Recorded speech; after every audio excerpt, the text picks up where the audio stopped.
우리가 세상을 살아가면서 많은 위기에 부딪힙니다.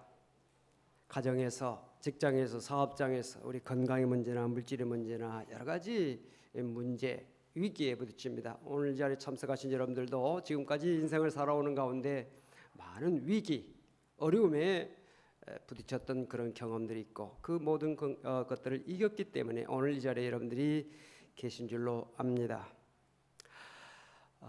위기를 만났을 때 그 위기를 어떻게 이기느냐, 어떻게 극복하느냐, 여기에 믿음을 가진 사람과 믿음을 가지지 못한 사람의 너무나 다른 모습을 우리가 발견하게 됩니다.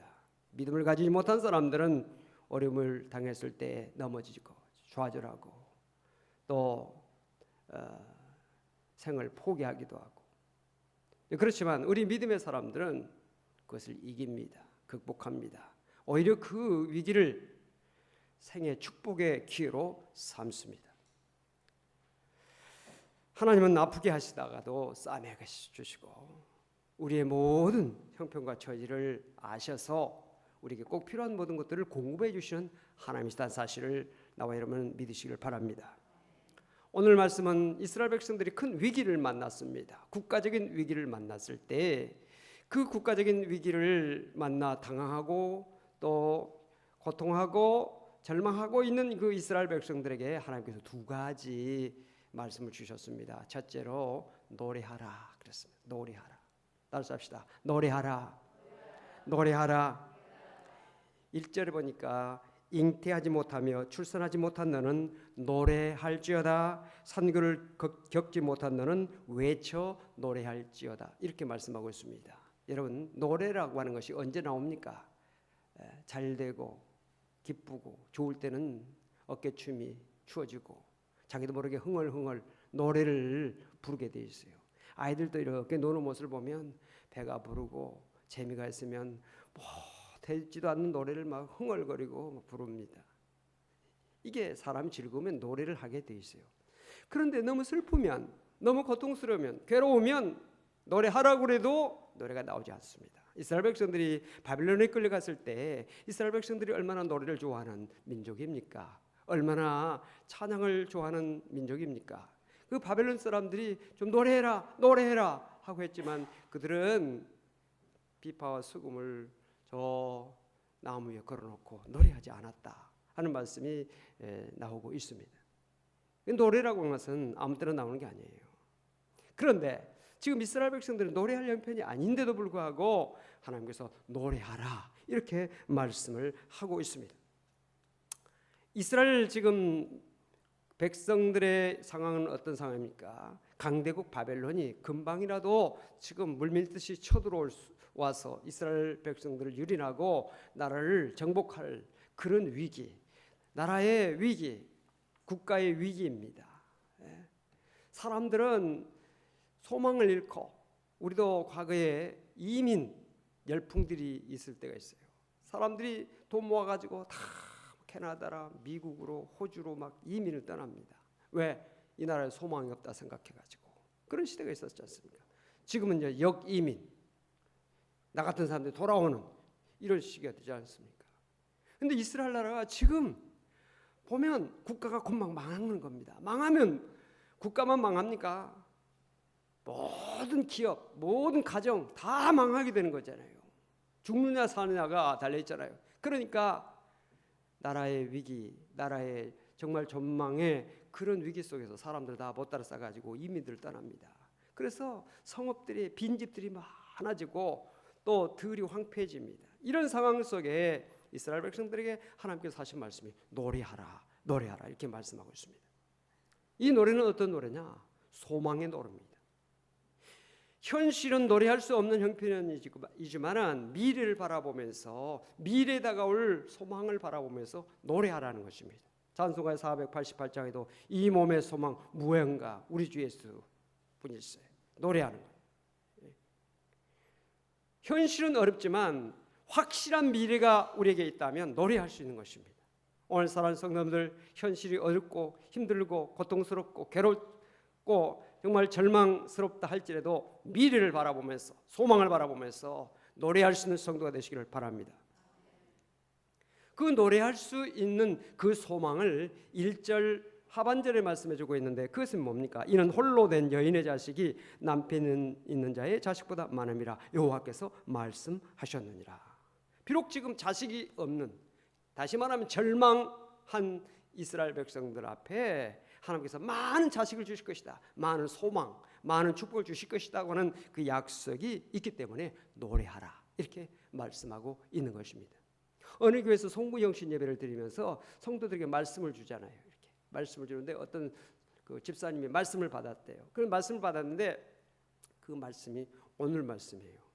홀로 된 여인의 자식이 남편 있는 자의 자식보다 많음이라. 그런데 이 말씀을 받고 이 집사님이 굉장히 시험 들었어요. 왜냐? 이 집사님은 자식도 없고 홀로 살고 있어요. 남편도 없어요. 이게 왜 내게 주신 말씀이냐? 하나님은 나를 알고 주시는 것이냐, 모르고 주시는 것이냐? 하나님은 나의 형편과 처지도 모르시고 이런 말씀을 주시는 하나님이시냐? 하면서 절망감이 온 겁니다. 하나님에 대해서 시험이 든 겁니다. 그래서 고통하고 괴로워했습니다. 그걸 알게 된 목사님이 그 집사님 불러가지고 집사님 우리 한번 기도합시다 하고 기도를 한 거예요. 어떤 기도를 했느냐? 하나님, 우리 집사님 말씀을 받고 실망하고 좌절했는데 하나님께서 주신 것은 다 축복이고 은혜요, 또 복된 말씀인데 이 말씀이 우리 집사님에게 복이 되고 축복이 되게 해주시옵소서. 하나님, 우리 집사님 많은 자녀들을 거느릴 수 있는 사람이 되게 해주세요 라고 기도를 해줬어요. 그런데 그 집사님이 그 말씀을 붙들고 또 목사님의 기도를 또 받고 늘 곰곰하게 생각하고 예배 드릴 때마다 하나님 앞에 기도하면서 하나님, 이 말씀 왜 내게 주셨습니까? 라고 늘 기도하는 가운데 깨달음이 왔어요. 하나님께서 이 말씀을 주신 것은, 성경은 육적인 말씀만 아니라 영적인 말씀인데 이 말씀이 내게 육신의 자녀를 많이 낳으라고 하는 그런 말씀이 아니라 내게 영적인 자녀들을 많이 가지라고 하는 말씀이구나 하는 걸 깨달았어요. 그때부터 눈을 열어서 보니까 어린아이들의 눈에 보이고요. 저들에게 내가 엄마의 마음을 가지고 다가서야 되겠다, 교사의 마음을 가지고 다가서야 되겠다. 그래가지고 그 아이들을 사랑해주고 돌봐주고 그들을 가르치고 주일학교에 가서 교사로서 아이들을 가르치고, 그러니까 이제는 교회만 오면 아이들이 그 집사님하고 와서 막 앵기고 집사님 하고 아이들이 교회에 오는 그 즐거움, 그 집사님을 만나는 즐거움, 우리 집사님도 교회에 와서 아이들을 만나는 즐거움, 아이들을 만나서 품에 안는 그 기쁨을 갖게 됐다는 거예요. 여러분, 하나님의 말씀은 진리의 말씀이요 복된 말씀이옵시다. 말씀을 믿음으로 받아들이고 그 말씀을 내게 주신 축복의 말씀으로 받아들일 때 그 말씀이 그대로 이루어진다는 사실을 믿으시면 아멘 하시 바랍니다. 믿음은 바라는 것들의 실상이요 보지 못하는 것들의 증거라고 말씀했습니다. 지금 눈에 보이지 않고 손에 잡히지 않고 또 우리의 귀에 들리지 않을지라도 하나님께서 도와주실 것이다, 하나님께서 붙들어 주실 것이다, 하나님께서 인도해 주실 것이다, 하나님께서 반드시 내게 축복해 주실 것이다 하는 것을 믿고 나아가는 것, 이것이 믿음인 것입니다. 현실을 보고 절망하는 것이 믿음이 아니라 현실은 어려울지라도 장차 내게 주실 하나님의 은혜와 축복을 바라보면서 나아가는 사람이 믿음의 사람이에요. 오늘 이 자리에 참석하신 여러분들 다 믿음의 사람이 되어지기를 주 이름으로 축원합니다. 종교 개혁자 마르틴 루터는 이렇게 말했습니다. 기독교인은 어떠한 환경 속에서도 마음속으로 기뻐할 수 있는 사람이고 찬송과 기쁨의 표현을 할 수 있는 사람이 기독교인이다, 성도다, 이렇게 말씀했어요. 어떤 환경 속에서도 마음속으로 기뻐할 수 있는 사람이 성도라는 겁니다. 그렇지 않으면 성도라 할 수 없다는 거죠. 오늘 우리가 성도라고 할 때, 우리가 예수 믿는 사람이라고 할 때, 우리가 크리스찬이라고 할 때, 우리가 그리스도인이라고 할 때, 우리가 이 땅에서 예수 믿는 사람으로서 사람들에게 인정받는 성도라고 할 때 마땅히 어떤 환경 속에서도, 어떤 절망적인 환경 속에서도 찬송할 수 있는 사람, 기도할 수 있는 사람, 절망하지 않고 소망을 가지고 나갈 수 있는 사람이 참된 그리스도인이다, 성도다. 오늘 자리에 참석하신 여러분들이 다 이런 소망을 가진 성도, 정말로 어떤 환경 속에서 노래를 잃지 않는, 찬송을 잃지 않는 성도가 되어지기를 주님으로 간절히 축원을 드립니다. 요한 웨슬리 목사는 1747년 9월 24일 일기장에 이런 기록을 했다고 합니다. 우리가 모여서 하나님께 찬송드렸더니 자살하려던 한 여인이 그 찬송 소리를 듣고 은혜를 받아서 다시 돌이켜 소망을 얻었다 그랬습니다. 자살하려고 했던 사람이 찬송 소리를 듣고 은혜를 받아서 돌이켜서 소망을 얻게 됐다는 것입니다. 여러분, 바울과 실라가 절망 속에, 어둠 속에, 한밤중에 정말 첩첩이 문이 잠기고 착고가 두 발을 채우는 그런 상황 속에서도 찬송했더니 옥토가 흔들리고 옥문이 열리게 되고 착고가 풀려지고 구원의 놀라운 역사가 주변에서 나타났던 것을 우리가 보지 않습니까? 찬송의 위력이지요. 오늘 사랑하는 성도님들, 어떤 상황 속에도 찬송을 부르며 나가는 성도가 되시기를 주님으로 축원합니다. 어떤 청년이 그 아버지 때문에 많이 고민했습니다. 아버지가 30년 동안을 알코올 중독으로 술을 끊지 못하고 다 술에 쪄들어서 살고 있는 모습을 보면서 정말 그 아버지가 알코올 중독자로 이렇게 있다 보니까 가정이 되지 않은 것입니다. 가정이 항상 우울하고, 가정이 늘 불화가 있고, 가정에 늘 가난이 있고, 가난에 늘 정말 그 가정을 떠나지 않고 가정의 절망이 늘 드리고 있는 것입니다. 그런 가운데 이 가족들이 기도했습니다. 하나님, 우리 아버지 알코올 중독을 고쳐 주십시오. 이렇게 많이 기도했어요. 그런데 아무리 기도해도 응답이 되지 않는 것입니다. 절망하게 됩니다. 그러던 어느 날 이 청년이 목사님의 설교를 들으면서 찬송할 때 큰 역사가 나타난다 하는 그 설교를 들었어요. 그래서 우리가 지금까지 기도도 많이 했지만은 우리가 찬송을 많이 하자.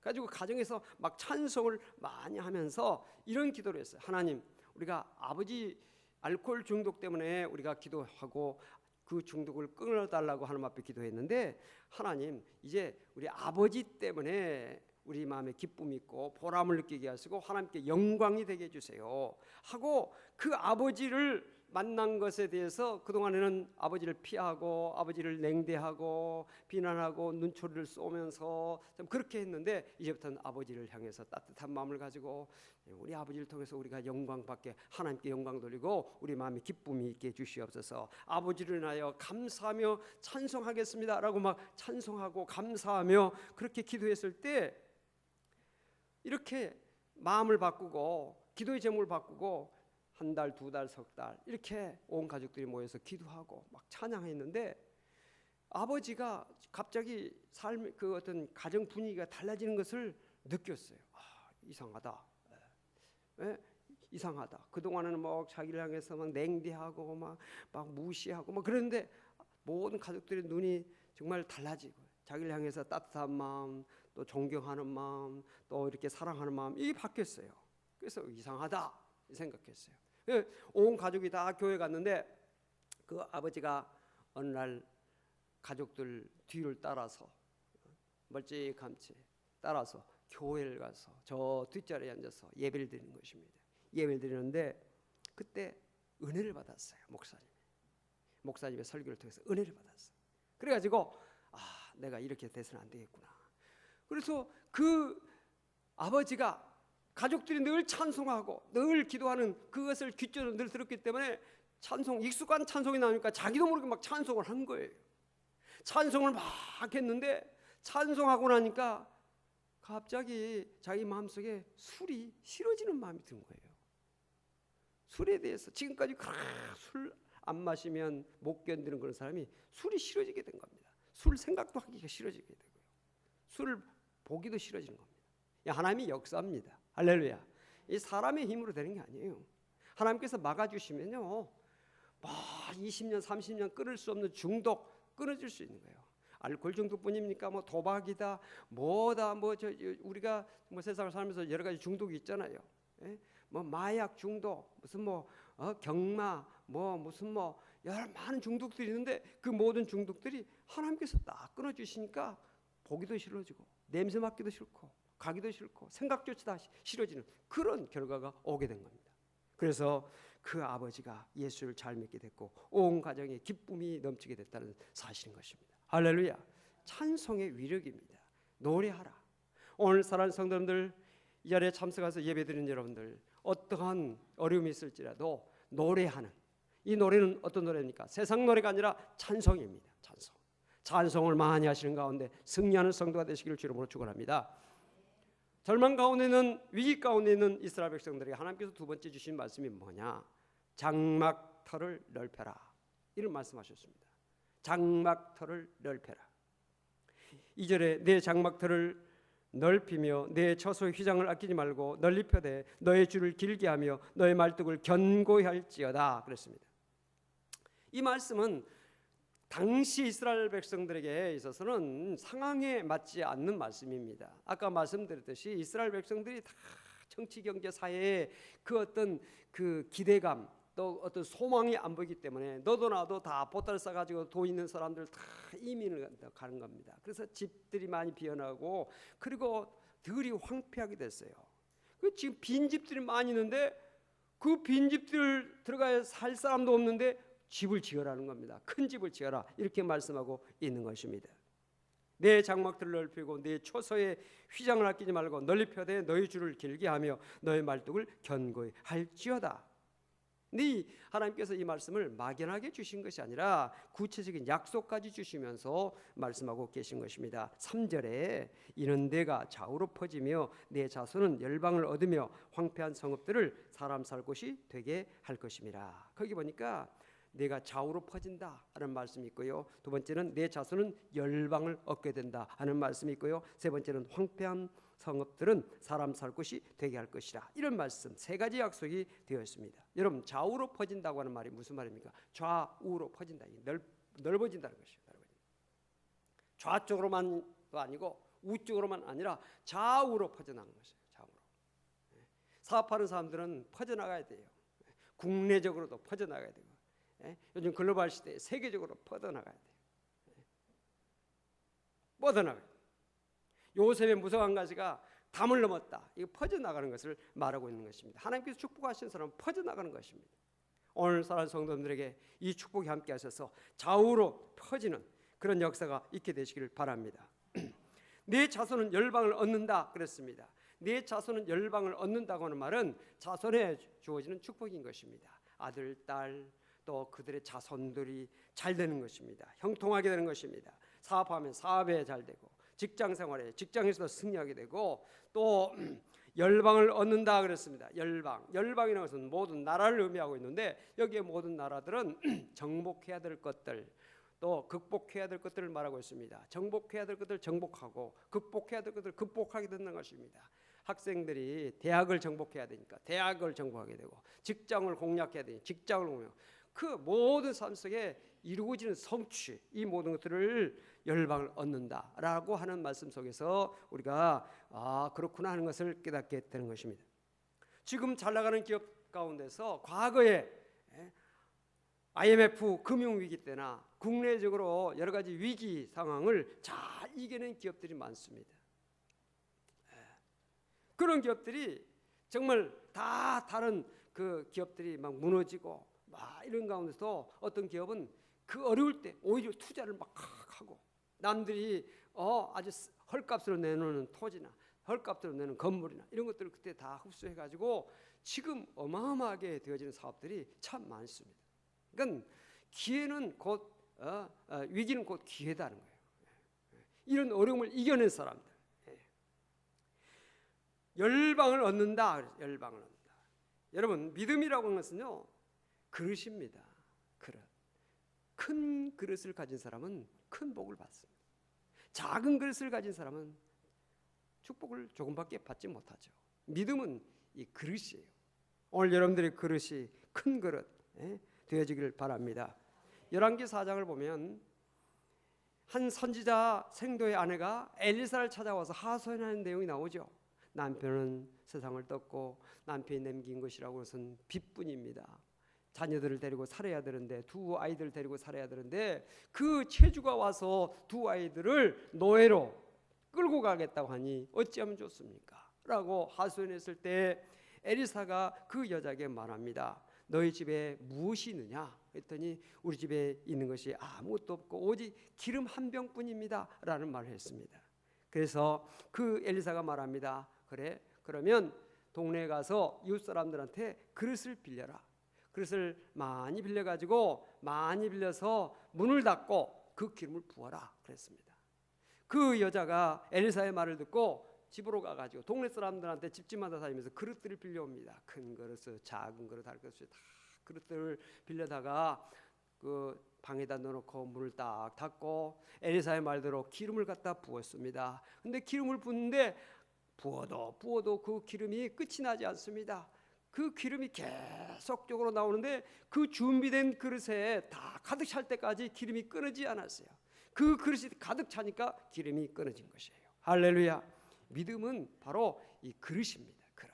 큰 그릇, 작은 그릇, 이런 그릇, 저런 그릇. 여러분들의 기도 제목들이 많지 않습니까? 자녀를 향한, 또 사업을 향한, 물질을 향한, 건강을 향한, 또 무슨 여러분들 삶 속에 여러 가지 기도 제목들이 있는데 그 기도의 제목들이 바로 믿음의 그릇인 것입니다. 이 믿음의 그릇을 준비하고 믿음으로 그것을 놓고 기도할 때 채워주시는 은혜가 있다는 사실을 믿으시길 바랍니다.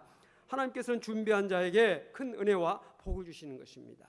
나는 안 돼, 나는 안 될 거야, 그런 것보다는 나는 못하지만 하나님은 하실 수 있다. 나는 부족하지만 하나님은 능하시다. 나는 어리석지만 하나님은 지혜로우시다. 나는 연약하지만 하나님은 강하시다.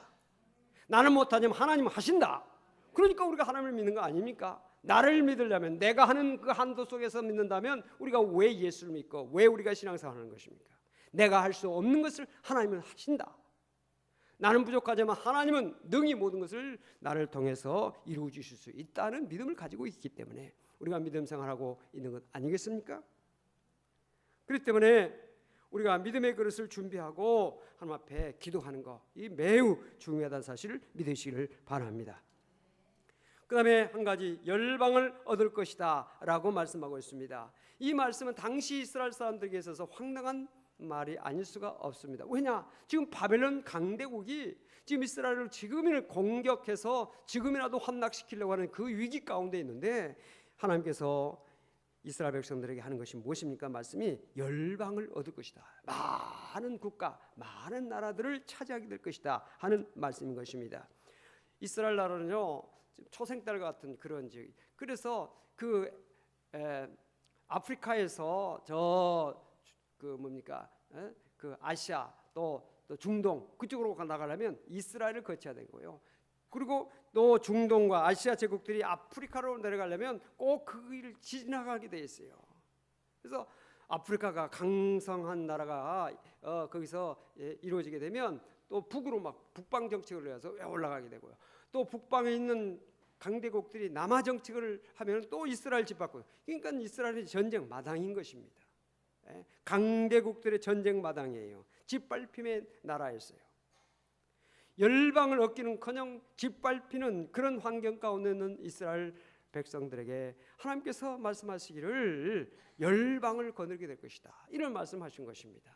현실에 맞지 않는 것입니다. 여러분, 우리가 예수를 믿고 믿음 생활하면서 꼭 현실에 맞는 말씀만 오는 게 아니에요. 우리 판단으로 이 상식적인 것 이것만 오는 게 아니에요. 크고 은밀한 일을 내게 보이리라가 말씀하셨잖아요. 우리가 알지 못하는, 우리가 상상할 수 없는, 우리가 판단할 수 없는, 내 생각으로 계산할 수 없는, 헤아릴 수 없는 그런 것들이 믿음 안에 있는 것입니다. 이것을 바라보고 소망하고 기도하며 나가는 것이 믿음의 사람의 모습인 것입니다. 오늘 사랑하는 성도님들에게 이런 믿음이 있게 되시길 바랍니다. 그런데 그 말씀이 그대로 이루어졌어요. 우선적으로 바벨론으로 말미암아 황폐하게 된 이 이스라엘 땅이 재건이 되어지고 열국에 흩어졌던 백성들, 아까 이민 떠났던 사람들이 다시 돌아오는 그런 역사가 있게 된 것입니다. 두 번째로는 더 넓은 의미로 예수 그리스도의 복음이 예루살렘과 온 유대와 사마리아 땅 끝까지 확산되며 그 모든 나라 백성들을 구원하는 하나님의 놀라운 그 역사가 나타나는 것으로 이루어지게 됐습니다. 또한 믿음의 그릇을 준비해서 헤아릴 수 없는 수많은 성도들이 영육권의 복을 받는 귀한 역사가 이스라엘 백성들을 통해서, 이스라엘 나라를 통해서 이루어지게 된 것입니다. 사랑하는 성도 여러분, 여러분에게 어떤 문제가 있으십니까? 질병의 문제, 물질의 문제, 가정, 사업, 직장, 부부의 문제, 자녀 문제, 인간관계 문제 등등의 많은 문제들이 있을 것입니다. 그러나 문제 해결자 되신 주님, 문제의 해결자가 되신 하나님 앞에 맡기시고, 첫째로 감사하면서 노래하시기 바랍니다. 찬양하시기 바랍니다. 찬양은요, 놀라운 역사가 있어요. 기적을 나타내는 역사가 있게 된 것이에요. 입 다물지 말고, 침묵하지 말고, 나는 노래할 수 없는 이런 환경이야, 그러지 말고 소망을 바라고 입을 열어서 믿음으로 찬양하는 가운데 승리의 역사를 체험할 수 있기를 바랍니다. 내일부터 한 주간 하나님이 기뻐하시는 믿음이라고 하는 주제로 특별 새벽 기도회를 우리가 열게 됩니다. 히브리서 11장에 나오는 많은 믿음의 사람들의 모습을 우리가 살펴보면서 그들이 어떻게 믿음으로 승리했는지, 어떻게 그 위기들을 이겨냈는지, 어떻게 하나님께서 그들을 통해서 역사하셨는지, 어떻게 해서 그들이 하나님의 놀라운 역사와 능력과 축복을 체험했는지 말씀을 통해서 살펴보면서 그 말씀이 과거 수천 년 전에 어떤 역사 속에 있었던 그 한 사건이 아니라 오늘 시간과 공간을 초월해서 오늘 우리들에게 어떻게 살아 움직이는 말씀으로 다가와서 내 삶 속에 이루어지게 되느냐, 이것을 여러분들이 사모하면서 기도하는 가운데 큰 은혜와 축복의 시간이 되어지기를 바랍니다. 사랑하는 성도 여러분, 믿음으로 행하는 성도, 여기 행한다고 하는 말은 믿음으로 산다는 것입니다. 믿음으로 행하는, 믿음으로 사는 성도가 되시기를 바랍니다. 믿음으로 문제를 해결하시고 환경을 극복하시고 믿음으로 성공하시고 행복하시고 축복의 통로를 열어가는 성도가 되시기를 바랍니다. 그리해서 나를 통해서 하나님 영광 받아 주시옵소서. 나를 통해서 많은 사람들이 구원받게 해주시옵소서. 이런 기도를 가지고 하나님 앞에 기도하는 가운데 승리와 또 놀라운 하나님의 영광의 삶을 사는 성도가 되시길 주름으로 축원합니다. 기도하시겠습니다. 하나님 아버지, 감사합니다. 오늘 믿음으로 행하라 말씀을 살피게 하시니 감사합니다. 우리가 믿는다 하면서도 환경 속에서 늘 실망하고 좌절하고 낙심할 때가 많습니다. 그러나 오늘 말씀을 통해서 우리 믿음의 사람은 위기 속에서도 찬송하고 위기 속에서도 장막의 털을 넓히는 자임을 다시 한번 깨닫게 하시니 감사합니다. 이 말씀이 우리의 삶을 새롭게 하는 말씀이 되게 하시고 내 가정, 내 사업장, 나의 모든 직장생활, 나의 모든 인생의 삶에 하나님의 역사와 능력과 축복을 체험하는 귀한 축복의 말씀이 될 수 있도록 은혜 베풀어 주시옵소서. 한 사람도 낙심하고 절망한 자 없게 해주시고 하나님께서 함께 하심으로 승리의 역사가 있게 하여 주시옵소서. 예수 그리스도로 간절히 기도하옵나이다. 아멘.